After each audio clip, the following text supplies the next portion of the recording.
ఆంధ్రప్రదేశ్ రచయితల సంఘం నిర్వహిస్తున్న గ్రంథాలయ సందర్శనకు అభినందనలు. చాలా మంచి కార్యక్రమం.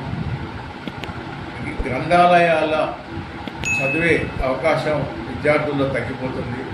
ఒక రోజున గంటల కొద్దీ విద్యార్థులు అందులో చదువుకొని ఉన్నత స్థాయికి వచ్చారు. నేను ఒక జర్నలిస్ట్గా, ఒక నెల్లూరు జిల్లా రచయితల సంఘం అధ్యక్షుడిగా ఇన్ని కార్యక్రమాలు చేస్తూ ఎన్నో సంఘాలకు నాయకత్వం వహిస్తున్నా అంటే కేవలం గ్రంథాలయాల స్ఫూర్తి వల్లనే. నా చిన్నతనంలో లతా సాహిత్యం, శరత్ సాహిత్యం, విశ్వనాథ్ సాహిత్యం, చివరికి ఖురాన్ను కంచిక చెల్ల నుంచి తెలుగు ఎడిషన్ తెప్పించుకొని నేను చదవడం జరిగింది. బైబిల్, ఖురాన్ ఇవన్నీ కూడా చదివాను.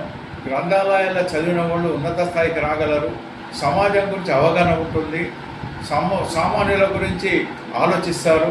కాబట్టి మన పెద్దలు, ఉపాధ్యాయులు, సాంఘిక కార్యకర్తలు, సమాజ సేవకులు అందరూ కూడా చిన్నారులను గ్రంథాలయాలకు తీసుకువెళ్ళే అటువంటి విషయాన్ని స్ఫూర్తిగా తీసుకొని ఒక ఉద్యమంలా గ్రంథాలయాలను అభివృద్ధి చేయవలసిందిగా విజ్ఞప్తి.